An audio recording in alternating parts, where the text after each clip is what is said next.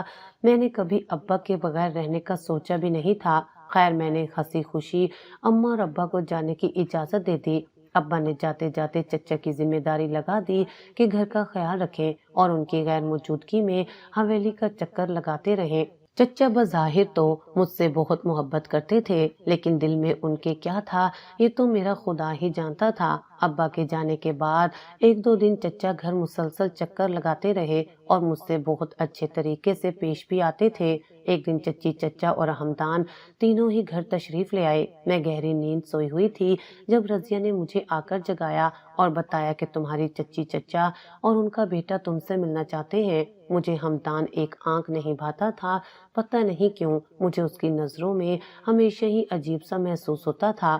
ابا کے سمجھانے پر میں اسے برداشت کر لیتی تھی۔ میں اٹھی، فریش ہوئی اور رضیہ سے کہا کہ ناشتے کا ٹائم ہے، چچا لوگوں کے لیے بھی ناشتہ بنوا دے۔ پھر ہم سب نے مل کر ڈائننگ ٹیبل پر اکٹھے ناشتہ کیا۔ میں ناشتہ کر رہی تھی کہ چچا کا فون بجنے لگا۔ جیسے ہی چچا نے فون اٹھایا تو بات کرتے ہوئے معلوم ہوا کہ فون ابا کا ہے، جو چچا سے کہہ رہے تھے کہ وہ آج شام کی فلائٹ سے گھر واپس آ رہے ہیں۔ یہ خبر جب چچا نے مجھے بتائی تو میری خوشی کی کوئی انتہا نہ رہی۔ میرے اندر اماں اور ابا سے ملنے کا جو جذبہ تھا اس نے مجھے بے چین کر دیا تھا۔ میں گھڑی کی طرف دیکھنے لگی تو چچی نے مسکراتے ہوئے کہا، لو جی، اس نے تو ابھی سے ہی گھڑی دیکھنی شروع کر دی ہے، ابھی تو بہت وقت پڑا ہے، صبح فجر کے وقت تمہارے اماں ابا حویلی پہنچیں گے۔ اتنا کہتے ہوئے چچی نے چچا کی طرف دیکھا اور کہنے لگی، مجھے لگتا ہے کہ ہمیں آج رات یہیں رک جانا چاہیے، بھائی صاحب اور بھابھی سے مل کر ہی جاؤں گی۔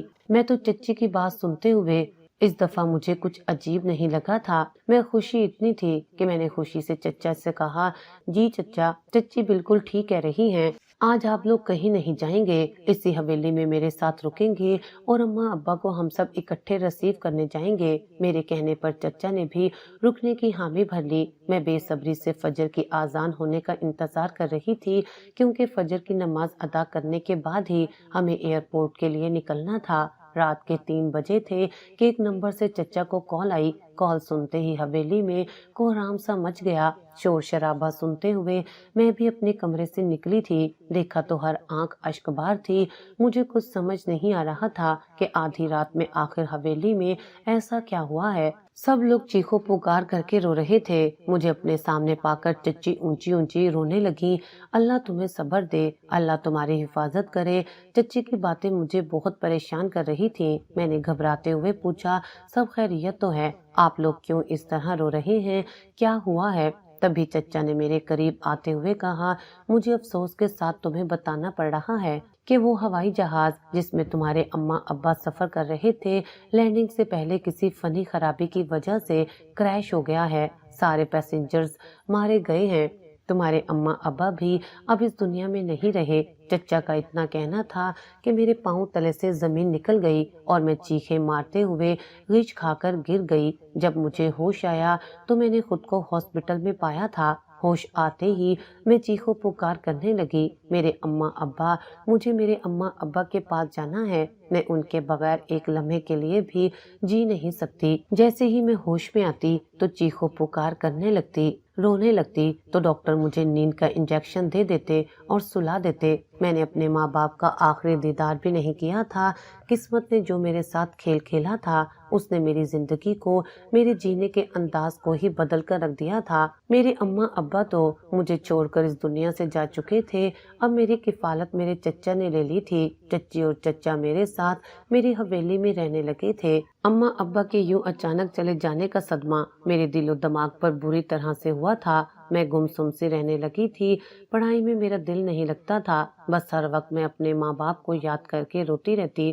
ان سب حالات میں رضیہ نے میرا بہت ساتھ دیا۔ گھر کے سارے نوکر میرا بہت خیال رکھتے تھے، لیکن رضیہ نے مجھے بڑی بہن، ایک ماں کی طرح سنبھالا تھا۔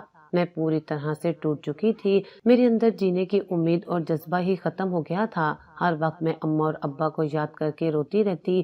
انہی حالات میں جوانی کی سیڑھیاں چڑھنے لگی تھی۔ اماں ابا کو مجھے چھوڑ کر گئے ہوئے کئی سال گزر گئے تھے۔ اب میں بہت سنبھل چکی تھی، لیکن دنیا داری میں ابھی بھی بہت پیچھے تھی۔ ان کے جانے کا صدمہ میرے دماغ پر بہت بری طرح سے اثر کر گیا تھا۔ اب میں پہلے کی طرح شوخ چنچل نہیں رہتی تھی، بس خاموش اور گہری سوچوں میں ڈوبی رہتی تھی۔ ہمدان بھی جوان ہو چکا تھا۔ آج صبح جب میں ناشتے کی ٹیبل پر بیٹھی ناشتہ کر رہی تھی تو چچا نے مجھ سے ہمدان کے لیے بات کرتے ہوئے کہا، دیکھو زینت، اب تم جوان ہو چکی ہو، مجھے تمہاری شادی کی فکر ہو رہی ہے۔ میں نے اور تمہاری چچی نے یہی فیصلہ کیا ہے کہ تمہاری اور ہمدان کی شادی کروا دی جائے۔ گھر کا رشتہ ہے، گھر میں ہی رہ جائے گا۔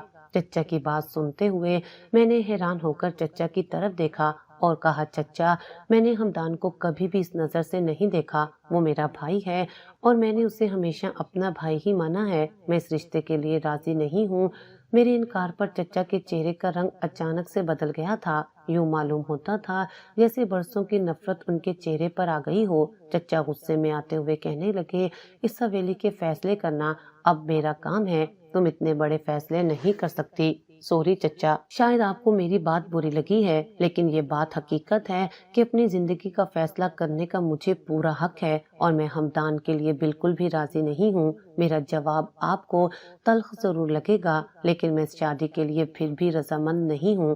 یہ کہتے ہوئے میں نے ناشتہ ٹیبل پر چھوڑا اور رضیہ سے کہا کہ میرا ناشتہ میرے کمرے میں پہنچا دو۔ بزنس کی ساری بھاگ دوڑ ہمدان اور چچا کے ہاتھ میں تھی، لیکن ابا کی وصیت کے مطابق ساری جائیداد کی میں اکلوتی مالک تھی۔ میں اچھی طرح سے جانتی تھی کہ چچا کے دل میں جو محبت مجھے لے کر ابھر رہی ہے وہ در حقیقت میری دولت کے لیے تھی۔ چچا کے دل میں لالچ پیدا ہو چکا تھا۔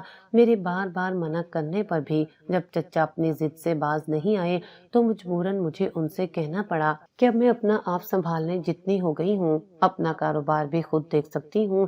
مہربانی فرما کر آپ اب اپنے گھر جا کر رہنا شروع کریں، مجھے حویلی میں سکون چاہیے۔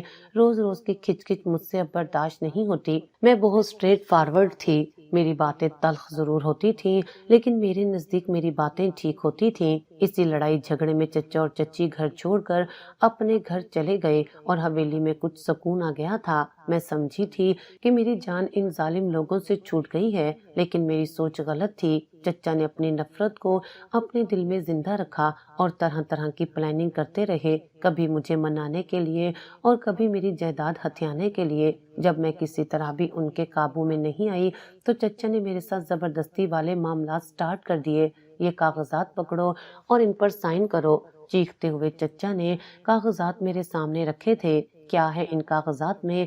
ابھی میری بات مکمل نہیں ہوئی تھی کہ ہمدان آگے بڑھتے ہوئے بولا، پڑھ لو، تمہیں کون سا پڑھنا نہیں آتا؟ زبان تو اتنی چلاتی ہو۔ وہ نفرت بھری نگاہوں سے مجھے گھور رہا تھا۔ اس سے پہلے کہ میں کاغذات کو پڑھتی، میرے ہاتھ سے کاغذ کھینچتے ہوئے کہنے لگا، لو میں یہ تمہیں پڑھ کر سنا دیتا ہوں کہ ان کاغذات میں کیا لکھا ہے۔ ان کاغذات میں صاف صاف لکھا ہے کہ سارا بزنس، ساری جائیداد، یہ حویلی، کاروبار، سب کچھ تم اپنی مرضی اور خوشی سے ابا کے نام کر رہی ہو۔ ہمدان کی بات سنتے ہوئے میرے تو 14 طبق روشن ہو گئے تھے، میرا چہرہ غصے سے لال ہو چکا تھا۔ میں نے غصے سے ہمدان کی طرف دیکھتے ہوئے کہا، کیا بکواس کر رہے ہو؟ یہ جائیداد میرے ابا کی محنت سے کمائی گئی ہے، میں کسی صورت بھی یہ بزنس اور جائیداد کسی بھی لالچی انسان کے ہاتھوں میں نہیں دوں گی۔ اے لڑکی، کان کھول کر میری بات سن لو۔ میری بات کاٹتے ہوئے چچا غصے سے بولے تھے، اگر تم نے ان کاغذات پر دستخط نہیں کیے تو اپنے انجام کی ذمہ دار تم خود ہوگی۔ تم تو یہ سوچ بھی نہیں سکتی کہ میں تمہارا کیا حشر کروں گا۔ اتنا کہتے ہوئے چچا کے چہرے پر سنسنی خیز مسکراہٹ ابھری تھی۔ میری آنکھوں میں آنسو تھے کہ یہ میرے خون کے رشتے ہیں جن پر میرے ماں باپ نے بھروسہ کرتے ہوئے مجھے ان کے حوالے کیا تھا۔ وہ کیا جانتے تھے کہ میرے چچا جتنے اوپر سے اچھے نظر آتے ہیں انہوں نے دل میں اتنی ہی لالچ بھر رکھی ہے۔ میں زاروں قطار رو رہی تھی اور مسلسل انکار کر رہی تھی کہ تبھی حویلی کا دروازہ کھلا اور گھر کے اندر کوئی داخل ہوا۔ میں نے نظریں اٹھا کر دیکھا تو ایک بدصورت بوڑھا آدمی میرے نظروں کے سامنے کھڑا ہوا جو مجھے بہت ہی عجیب اور گھٹیا نظروں سے دیکھ رہا تھا۔ اس بدصورت آوارہ آدمی کی نظروں نے مجھے اس طرح سے دیکھا تھا جیسے مجھے محسوس ہوا کہ یہ میرے اندر تک جھانک رہا ہے۔ میں سمٹ کر رہ گئی تھی۔ سب نوکروں کو کام سے نکال دیا گیا تھا سوائے رضیہ کے۔ حویلی میں کوئی نوکر نہیں بچا تھا۔ اب مجھے چچا کی ساری سازش سمجھ آ رہی تھی۔ بوڑھے آدمی کی طرف اشارہ کرتے ہوئے چچا نے کہا، ان کاغذات پر دستخط کرو اور اس آدمی کے ساتھ چپ چاپ اس حویلی کو چھوڑ کر چلی جاؤ۔ حیران ہوتے ہوئے میں نے چچا کی طرف دیکھا اور کہا، کون ہے یہ اور میں کیوں اس کے ساتھ چلی جاؤں؟ یہ میرا گھر ہے، یہ میری حویلی ہے۔ میں کبھی بھی اپنا گھر اپنی حویلی چھوڑ کر کسی کے ساتھ نہیں جاؤں گی، بلکہ آپ سب لوگ نکلو یہاں سے۔ غصے سے دھاڑتے ہوئے میں بولی تھی۔ وہ بدصورت مکار آدمی میری طرف گندی نظروں سے دیکھ رہا تھا۔ مسلسل اپنے ہونٹوں پر زبان پھیرتے ہوئے وہ مجھے گھور رہا تھا۔ اس کے دیکھنے کا انداز بہت ہی عجیب تھا۔ مجھے اس انسان سے خوف آ رہا تھا۔ وہ درندہ مجھے حاصل کرنے کے خواب آنکھوں میں لیے میرے سامنے کھڑا تھا اور میں بے بسی کی مورت بنی سوائے آنسو بہانے کے اور کچھ نہیں کر پا رہی تھی کہ تبھی ہمدان نے کہکا لگاتے ہوئے کہا، پریشان مت ہو، ابا تمہیں اس کے ہاتھوں مفت میں نہیں سونپ رہے بلکہ تمہارے وجود کی قیمت یہاں سے بھی وصول کریں گے۔ میرا باپ کبھی بھی گھاٹے کا سودا نہیں کرتا۔ تمہاری ساری جائیداد بھی ہماری ہوگی اور پھر تمہیں بھی اس بوڑھے آدمی کے ہاتھوں بیچ دیا جائے گا۔ اچھی قیمت دے رہا ہے یہ تمہاری۔ اللہ کا شکر ادا کرو کہ تم خوبصورت ہو۔ اگر کہیں بدصورت ہوتی تو تمہارے 2-4 پیسے بھی نہ ملتے۔ اف میرے خدایا، یہ مجھے کس آزمائش میں ڈال دیا ہے۔ سب کے اصل چہرے میرے سامنے آ چکے تھے۔ ان کی باتیں سنتے ہوئے میں نے اپنا سر پکڑ لیا تھا اور اپنے دل میں اپنے پروردگار کو پکارنے لگی، میری مدد فرما میرے رب، میں کن ظالموں کے ہتھے چڑھ گئی ہوں۔ یہ میرے خون کے رشتے میرے دشمن بن چکے ہیں۔ جائیداد کی خاطر چچا اس قدر گر جائیں گے میں نے کبھی سوچا بھی نہیں تھا۔